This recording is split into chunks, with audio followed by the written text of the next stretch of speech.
Welcome back to our channel, where we keep you informed about the latest Sassa updates and changes. Today, we are diving deep into crucial rule changes coming in 2025 that might affect your Sassa payments. These hidden modifications could significantly impact millions of beneficiaries, so stay tuned to ensure you're fully prepared for what's ahead. Hey there, everyone. Before we get into today's important topic, make sure to hit that subscribe button and turn on notifications so you never miss our latest updates on Sassa news and information. Also, if you find this video helpful, please give it a thumbs up. It really helps our channel reach more people who need this vital information.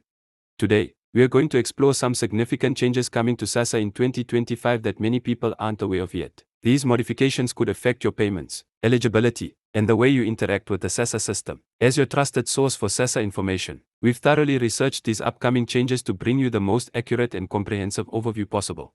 Let's start by understanding why these changes are being implemented. The South African Social Security Agency, Sassa, is continuously working to improve its service delivery and ensure that social grants reach the right beneficiaries efficiently. The 2025 modifications are part of a broader modernization initiative aimed at streamlining the system and reducing fraud while making it more accessible to those who truly need it. One of the most significant changes coming in 2025 is the introduction of a new digital verification system. This system will require all Sassa beneficiaries to undergo a more rigorous verification process to confirm their eligibility. While this might seem daunting at first, it's designed to protect both the beneficiaries and the integrity of the social grant system. The new verification process will include biometric authentication, which means you'll need to provide fingerprints and possibly facial recognition data to verify your identity. The digital transformation doesn't stop there. Sassa is planning to implement a new mobile application that will allow beneficiaries to manage their grants directly from their smartphones. This app will enable you to check your payment status, update your personal information, and even submit certain documents without having to visit a Sassa office. However, it's important to note that this digital shift might present challenges for beneficiaries who aren't tech-savvy or don't have access to smartphones. Another crucial change that's been quietly introduced is the modification of income thresholds for grant eligibility. The income threshold limits will be adjusted to account for inflation and changes in the cost of living. This means some beneficiaries who are currently eligible might find themselves above the new threshold limits, while others who weren't previously eligible might now qualify for assistance. It's essential to stay informed about these new thresholds and understand how they might affect your eligibility status. The payment distribution system is also getting an overhaul. Sassa is working to expand its network of payment points and introduce new payment methods. This includes partnerships with more financial institutions and retail outlets to make it easier for beneficiaries to access their grants. However, this expansion comes with new rules about how and where you can collect your payments. Some current payment points might be phased out, while new ones will be introduced. For disability grant recipients, there are significant changes coming to the assessment process. The medical assessment criteria will be updated to align with international standards, and the frequency of reassessments will be modified. This could mean more regular checkups for some beneficiaries and different requirements for proving ongoing disability status. It's crucial for disability grant recipients to familiarize themselves with these new requirements to ensure their grants continue uninterrupted. The child support grant system is also undergoing modifications. New requirements for proving primary caregiving status will be implemented, and there will be changes to how school attendance is monitored for school-aged children receiving grants. These changes aim to ensure that the grants are being used for their intended purpose, supporting children's well-being and education. Sassa is introducing stricter measures to combat fraud and ensure that grants reach their intended recipients. This includes enhanced cross-checking with other government databases to verify income, employment status, and other eligibility criteria. While these measures are necessary to protect the system's integrity, they might mean longer processing times for new applications and more frequent reviews of existing beneficiary status. The appeal process for rejected applications or suspended grants is also being revised. New timeframes and procedures will be implemented, and beneficiaries will need to follow specific steps to contest decisions about their grants. The good news is that the new system aims to make the appeal process more transparent and efficient, though it might require more documentation from applicants.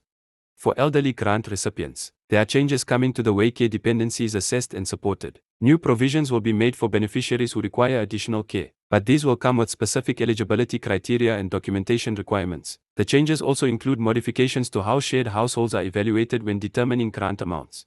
The foster care grant system is being restructured to address current challenges and improve efficiency. New requirements for foster parents will be implemented, and the monitoring system will be enhanced to ensure children in foster care are receiving appropriate support. This includes regular check-ins and updated reporting requirements for foster parents.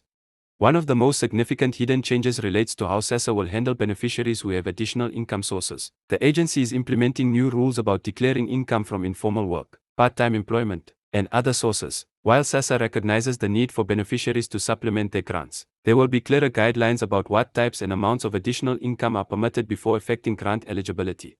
The way Sassa communicates with beneficiaries is also changing. The agency will be moving towards more digital communication methods, including SMS notifications, email updates, and in-app messages for those using the new mobile application. However, traditional communication channels will still be maintained for beneficiaries who prefer them or don't have access to digital platforms. For beneficiaries living in rural areas, Sassa is implementing special provisions to ensure they're not disadvantaged by the new digital systems. This includes mobile service units and partnerships with local institutions to facilitate grant access and information dissemination. However, these services will come with their own set of rules and schedules that beneficiaries need to be aware of. The documentation requirements for all grant types are being updated. This includes new rules about what documents are acceptable for proving identity, residence, and eligibility. Some documents that were previously accepted might no longer be valid under the new system, so it's important to check what documentation you'll need to maintain your grant status. Sassa is also introducing changes to how beneficiaries can use their grants. While the agency cannot dictate how individuals spend their money, new guidelines will be implemented regarding acceptable uses of grant cards and restrictions on certain types of transactions. This is aimed at preventing misuse of grants and ensuring the money is used for essential needs. The frequency of grant reviews is another area seeing modifications. Regular reviews will be conducted more systematically, with different categories of beneficiaries being reviewed at different intervals. This means you'll need to be prepared to provide updated information and documentation more frequently than before.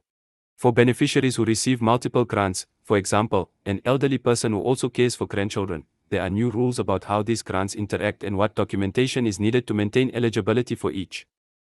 The system aims to be more efficient in handling multiple grant situations while ensuring all eligibility criteria are met. The way Sassa handles temporary disability grants is also changing. New criteria will be implemented for determining the duration of temporary grants, and the renewal process will be modified. This includes changes to how medical assessments are conducted and how often beneficiaries need to be re-evaluated. Changes are coming to how Sassa handles cases of deceased beneficiaries.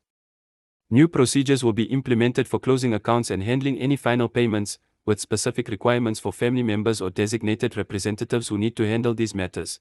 The agency is also implementing new rules about grant payments to beneficiaries who are temporarily out of the country. While Sassa grants are intended for residents of South Africa, there will be clearer guidelines about how temporary absence from the country affects grant payments and what documentation is needed to maintain eligibility during such periods. For beneficiaries who need to change their payment method or update their banking details, new security measures will be in place. This includes additional verification steps and waiting periods to prevent fraud and ensure that changes are legitimate.